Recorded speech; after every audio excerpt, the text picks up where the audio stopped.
नमस्कार, PP news line के prime time में आप सबका स्वागत। मैं हूं रजनी अनुभव। आइए सबसे पहले नजर डालते हैं आज दिन भर की प्रमुख सुर्खियों पर। बारामूला में शराब की दुकान पर हुए आतंकी हमले में शामिल 4 आतंकी और एक मददगार गिरफ्तार। कश्मीर में हस्तकला और हथकरघा के हुनर को निखारने के लिए सरकार कारीगरों को आर्थिक सहायता करवा रही उपलब्ध। जेनेरिक दवाएं बाजार में काफी सस्ती उपलब्ध हैं, पर डॉक्टरों की मनमानी के चलते पर्ची पर नहीं लिखी जा रही जेनेरिक दवाएं। आपके साथ कुछ भी होता है तो कश्मीर नहीं छोड़ेंगे। नियुक्ति के समय लिखवाए गए इस बॉन्ड को किया जाए रद्द, कहा कश्मीरी पंडित कर्मचारियों ने। बारामूला पुलिस ने हाल ही में शराब की दुकान पर हुए आतंकी हमले के मामले में बड़ी सफलता हासिल की है।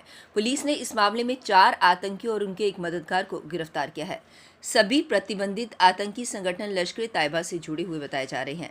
आईजीपी कश्मीर ने बताया कि बारामूला आतंकी हमले में पुलिस ने 5 आरोपियों को गिरफ्तार किया है। इनमें 4 आतंकी और एक मददगार शामिल हैं। इनके पास से 5 पिस्टल, 23 ग्रेनेड सहित विस्फोटक सामग्री बरामद हुई है। पुलिस ने बताया कि सभी आरोपी बारामूला में कई आतंकी घटनाओं में शामिल रहे हैं। इस मामले में आगामी जांच जारी है। बारामूला में मंगलवार देर शाम को आतंकियों ने एक शराब की दुकान को निशाना बनाकर ग्रेनेड हमला किया था। As the suspects were picked up and the interrogation and the questioning started, we got some more leads on the basis of which further investigation took place, and ultimately we could make out that the group of Lashkar-e-Toiba terrorists had perpetrated the attack, and a total team of 4 terrorists of the so-called Falcon Squad of the Lashkar-e-Toiba, that is now self-styled as TRF, was involved in the attack. The terrorists involved in the attack, all 4 of them have been arrested. They were being supported by a local terrorist associate. He has also been arrested. Various recoveries have taken place, and this includes 5 pistols, which are of 4 of them are of Pakistani make. 1 is a copy of the Chinese pistol. There are 9 magazines which have been recovered. Along with this, 205 rounds of 9mm ammunition that goes with these pistols. 23 number of grenades has been recovered. 1 tiffin box IED has also been found. मध्य कश्मीर के गांदरबल के तुलामुला में स्थित कश्मीरी पंडितों की कुलदेवी मां खीर भवानी मंदिर में पिछले कई दिनों से पानी का रंग लाल हो रहा है। घाटी में रहने वाले कश्मीरी हिंदू, जहां तक कि कश्मीरी मुस्लिम भी इसे अच्छा संकेत नहीं मान रहे हैं। यही नहीं, पानी का रंग बदलता देख वे काफी दहशत में भी हैं। उनका कहना है कि खीर भवानी मंदिर में स्थित कुंड के पानी का रंग बदलना यहाँ के हालात को लेकर अच्छा संकेत नहीं है।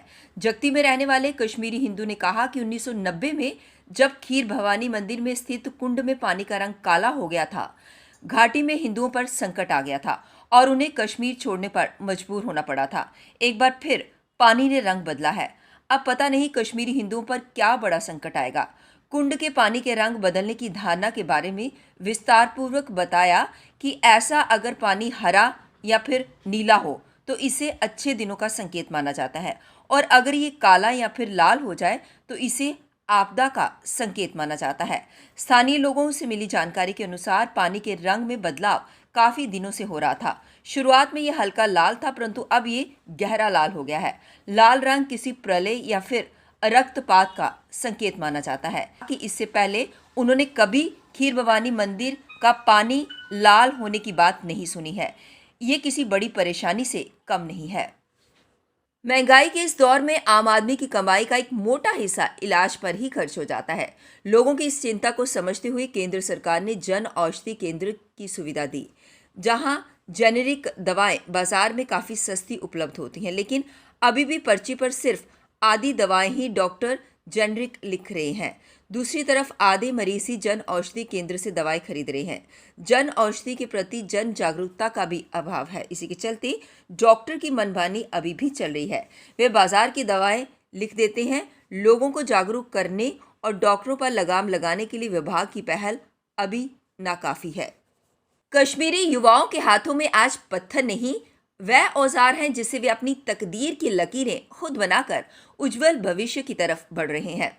आतंक व सरकारी बेरुखी के कारण औजार छोड़कर जिन हाथों ने पत्थर थामे थे, अब उन्हें हस्तकला और हथकरघा में अपने हुनर को निखारना शुरू कर दिया है।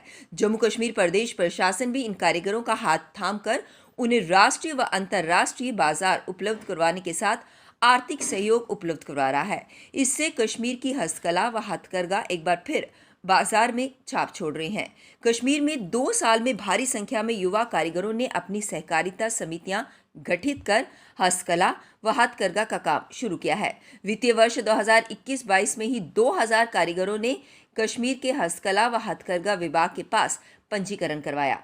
विभाग की ओर से वित्तीय वर्ष में 1800 पंजीकृत सहकारिता समितियों को 900 लाख का ऋण उपलब्ध करवाया गया। इससे 1499 हस्तकला व 301 हथकरघा सहकारिता समितियां शामिल रहीं। इनमें पंजीकृत समितियों को पहली किस्त के रूप में 719.50 लाख व दूसरी किस्त के रूप में 180.50 लाख आर्थिक मदद मुहैया करवाई। इसके अलावा कारीगरों को क्रेडिट कार्ड योजना के तहत 2.71 करोड़ की ब्याज छूट भी दिलाई गई। लद्दाख में ग्रामीणों को विश्वास में लेकर दूरदराज इलाकों में पर्यटन को बढ़ावा देने के प्रयास शुरू हो गए हैं। उपराज्यपाल प्रशासन व लद्दाख ऑटोनोमस हिल डेवलपमेंट काउंसिलिंग पर्यटकों को आकर्षित करने के लिए लद्दाखियों को होमस्टे चलाने का प्रशिक्षण दे रही है। लेह के विभिन्न गांवों में करीब 100 पंजीकृत होमस्टे हैं। इसमें खासी संख्या महिलाओं की है। ऐसे में होमस्टे से पर्यटकों को बढ़ावा देने में ग्रामीण अर्थव्यवस्था की मजबूती के साथ महिलाएं भी सशक्त हो रही हैं। लद्दाख में पर्यावरण संरक्षण को बहुत महत्व दिया जा रहा है। ऐसे में ये कोशिश हो रही है कि बेतहाशा निर्माण करने की बजाय होमस्टे को बढ़ावा देकर पर्यावरण को संरक्षित रखा जाए। पर्यटन विभाग युवाओं को नए होमस्टे शुरू कर पर्यटन में भविष्य बेहतर बनाने के लिए प्रेरित कर रहा है। इसके लिए युवाओं को होमस्टे चलाने का प्रशिक्षण दिया जा रहा है। लेह में पर्यटन विभाग की ओर से आयोजित 2 दिवसीय ट्रेनिंग प्रोग्राम के दौरान होमस्टे चलाने वाले लद्दाखियों को सिखाया जा रहा है कि वे किस तरह से पर्यटकों को आकर्षित कर ग्रामीण अर्थव्यवस्था को बेहतर बना सकते हैं। श्री माता वैष्णो देवी की त्रिकुटा पर्वत की एक छोर पर लगी भयंकर आग पर काफी हद तक काबू पा लिया गया है। श्रद्धालुओं की सुरक्षा को यकीनी बनाने के लिए आज लगातार दूसरे दिन भी बैटरी कार सेवा को बंद रखा गया और यात्रा पारंपरिक रूट से जारी रखी गई। हालांकि जंगल में लगी आग व उससे उठने वाले धुएं की वजह से भवन पर श्रद्धालुओं को परेशानी भी झेलनी पड़ी। हालांकि श्री माता वैष्णो देवी श्राइन बोर्ड के कर्मचारी, पुलिस के जवान गत बुधवार को आग बुझाने के काम में जुटे रहे। आग ने माता वैष्णो देवी के महत्वपूर्ण बैटरी कार मार्ग से साथ लगते 2 से 3 किलोमीटर वन क्षेत्र के अलावा ताराकोटा मार्ग के आसपास की पहाड़ी को अपनी चपेट में ले रखा है। रात को हवा के साथ आग का रुख अर्धकुंवारी और हाथी मत्था की तरफ बढ़ने के बाद श्री माता वैष्णो देवी श्राइन बोर्ड ने श्रद्धालुओं की सुरक्षा को देखते हुए एहतियातन रात 8:30 बजे यात्री पर्ची को बंद कर दिया था।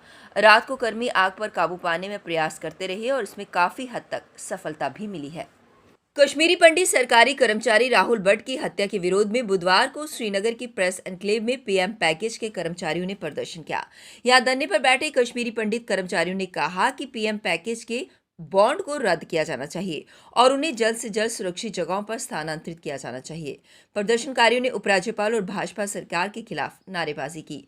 उन्होंने कहा कि कुछ महीनों से बेगुनाहों की लक्षित हत्याएं हो रही हैं। अगर सरकार दावा करती है कि हालात ठीक हैं, तो घाटी में लक्षित हत्याओं का ग्राफ क्यों बढ़ रहा है? जब तक यहाँ हालात पूरी तरह से नहीं सुधरते, तब तक कर्मचारियों से नियुक्ति के समय कठोर असंवैधानिक बॉन्ड लिखवाया गया था कि आपके साथ कुछ भी होता है तो कश्मीर नहीं छोड़ेंगे, उसे रद्द किया जाना चाहिए। कश्मीरी पंडित कर्मचारियों ने कहा कि जहां कहीं भी अल्पसंख्यक कर्मचारी असुरक्षित महसूस करता है तो उसे अपनी मर्जी की पोस्टिंग दी जाए और जितने भी यहां पर ट्रांजिट कैंप हैं, जिन्हें डिटेंशन सेंटर बनाया गया है, उन्हें जल्द खोला जाए ताकि वे लोग एक सामान्य जिंदगी जी सकें। हमारे साथ बंधुआ मजदूर जैसा व्यवहार किया जाता है। अब वक्त हो चला एक ब्रेक का, मिलते हैं ब्रेक के बाद।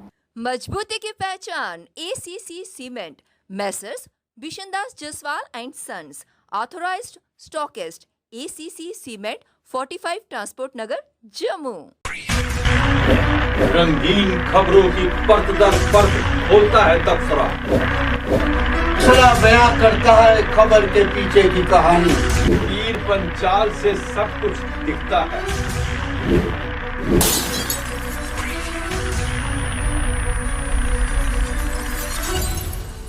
ब्रेक के बाद बढ़ते हैं अगली बड़ी खबर की तरफ। Member PHE employees United front द्वारा आज प्रेस वार्ता की गई, जिसके अंतर्गत उन्होंने जानकारी साझा करते हुए बताया कि जब उन्होंने उपराज्यपाल जी से बात की थी तो उन्होंने आश्वासन दिया था कि डीडीसी इलेक्शन के बाद उनके तमाम मसलों को हल किया जाएगा, लेकिन अब काफ़ी समय हो गया है, लेकिन अब भी मसला ज्यों का त्यों बना हुआ है।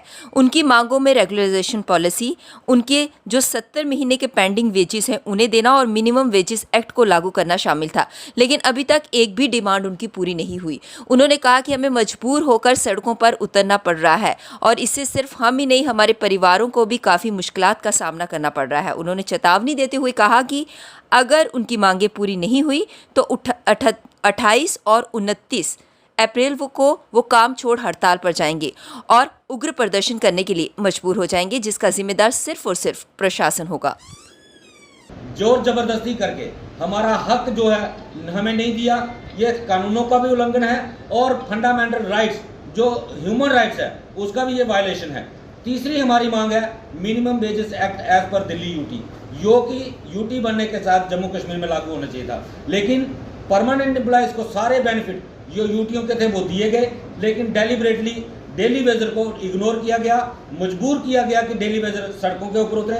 आज हमारे परिवारों की वो हालत है कि हमारे बच्चों को स्कूलों से निकाला जा रहा है। इसी सिलसिले में मजबूर होकर इस राज्य प्रशासन के द्वारा मजबूर किया गया और आज हमने एक कड़ा फैसला लिया है कि आने वाली 28 मई को शाम 8 बजे से लेके 29 मई शाम 8 बजे तक पीएचई एम्प्लॉइज यूनाइटेड फ्रंट काम छोड़ स्ट्राइक पे जाएगा और जो भी कहीं जम्मू के अंदर पानी की दिक्कत आएगी उसके लिए राज्य प्रशासन जिम्मेदार होगा। हम नहीं चाहते थे कि इस गर्मी के मौसम में हम लोग स्ट्राइक करें, लेकिन हमने सभी जितने भी, चाहे वो कमिश्नर सेक्रेटरी हो, चीफ सेक्रेटरी हो, एलजी साहब हो या डिव काम हो, सबको अपने मेमोरेंडम दिए, सबके सामने अपनी मांगे रखी, लेकिन किसी ने भी हमारी मांग के ऊपर गौर नहीं किया और हमें मजबूर किया कि इस गर्मी के अंदर हम काम छोड़ स्ट्राइक जैसा कदम उठाएं।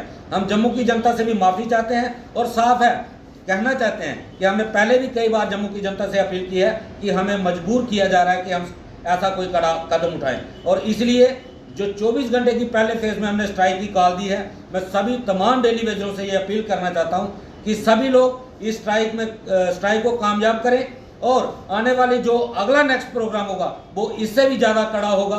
और अगर सरकार चाहती है कि जम्मू के अंदर हाहाकार मचे तो हम उसके लिए तैयार हैं। हमारी फिर भी लास्ट टाइम आपके चैनल के माध्यम से एलजी साहब से अपील है कि हमें मजबूर ना करें, कि हमें कड़ा कदम उठाना। जम्मू म्यूनसिपैलिटी को एक बार फिर प्रश्नों के घेरे में खड़ा कर दिया है। बार बार जम्मू म्यूनसिपैलिटी द्वारा बड़े बड़े दावे किए जाते हैं, लेकिन अगर हम जगह जगह लगाए जो कूलर्स हैं उनकी बात करते हैं तो वहाँ पर नाम मात्र के ये वाटर कूलर्स लगे हुए हैं। लोगों को वहाँ से, एक तो बहुत सारे ऐसे कूलर्स हैं वो बिल्कुल बंद पड़े हैं इतनी देर से और इस तरफ कोई भी जेएमसी का बिल्कुल भी ध्यान नहीं है, और जो कूलर चल भी रहे हैं उन वाटर कूलर्स में गंदा पानी आ रहा है या फिर गर्म पानी आ रहा है, जिससे लोगों को काफ़ी मुश्किलों का सामना करना पड़ रहा है। लोगों का कहना है कि वाटर कूलर तो बहुत सारे लगे हैं लेकिन उसमें पानी ही नहीं है। फिर इस तरह के कूलर लगाने का, वाटर कूलर लगाने का फ़ायदा क्या है? इसी को लेकर लोगों ने अधिक जानकारी साझा की। अब इधर देखो, अस्पताल के सामने मैं आया हूँ, मरीज मेरा आया है, इसलिए मैं तो पूछना चाहता हूँ इधर पानी ही नहीं है, क्या व्यवस्था है, क्या है चक्कर है ही नहीं। गंदा पानी आता है, साफ़ सुथरा आता नहीं है, कोई व्यवस्था ही नहीं है। एक फ्रिज बंद चल रहा है, एक में गंदा आ रहा पानी। देखना चाहिए सरकार को, कम से कम म्यूनसिपैलिटी को देखना चाहिए, कम से कम साफ़ सुथरा होना चाहिए, कम से कम व्यवस्था सही होना चाहिए। कोई भी व्यक्ति आए तो उसको पानी पीने के लिए मिल जाए। भाजपा की नीतियों से प्रभावित होकर आज कांग्रेस के वरिष्ठ नेता शिवदेव जी ने भाजपा का दामन थामा। उन्होंने कहा कि भाजपा की नीतियां जो जन जन तक लोगों के कल्याण के लिए कार्य कर रही हैं, इसी को देखते हुए उन्होंने आज भाजपा का दामन थामा है। आप हमें पूछकर थोड़ी वो भी थोड़ी गिला शिकवा बनता है, मैं उसको थोड़ा दूर करने तो चलो फिर हमने ओवरऑल किया। फिर डेट फिक्स हुई थी हमारी कल की 20 को, तो फिर कौन साहब ने बोला कि हमने मीटिंग में जाना है बाहर, आप वो 40-50 लोग लेकर 19 को ही ज्वाइन करो। तो पुरुषोत्तम सिंह जी जो हमारे बीच में थे, तालमेल रखते थे हम आपस में, तो हमने कहा चलो हम अपने गांव के लोगों को ही ले चलते हैं, जितने भी हमारे से हो सकता है। हमने कोशिश की तो बाहर के लोगों को हमने कैंसिल कर दिया। फिर कभी मौका आप देंगे तो फिर हम अच्छे ढंग से फील्ड में प्रोग्राम करेंगे।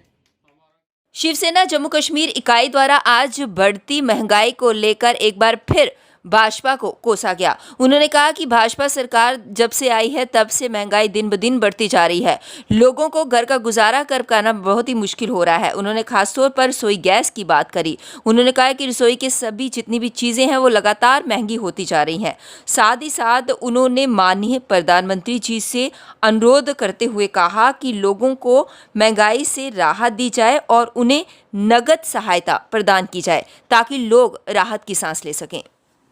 पर उस पर लगातार महंगाई का चाबुक चलाया जा रहा है। एक बार फिर रसोई गैस और कमर्शियल सिलेंडर के मूल्यों में बढ़ोतरी कर दी गई है।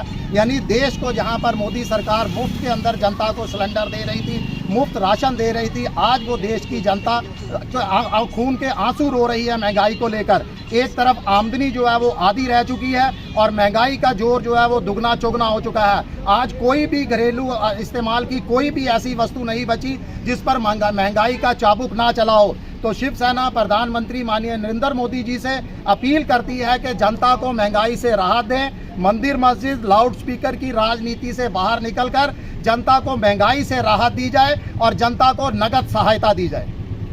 पीपी न्यूज़ लाइन के प्राइम टाइम के आज के इस अंक में बस इतना ही। मुझे और मेरी पूरी टीम को दीजिए इजाजत और आप जुड़े रहिए पीपी न्यूज़ लाइन के साथ। नमस्कार।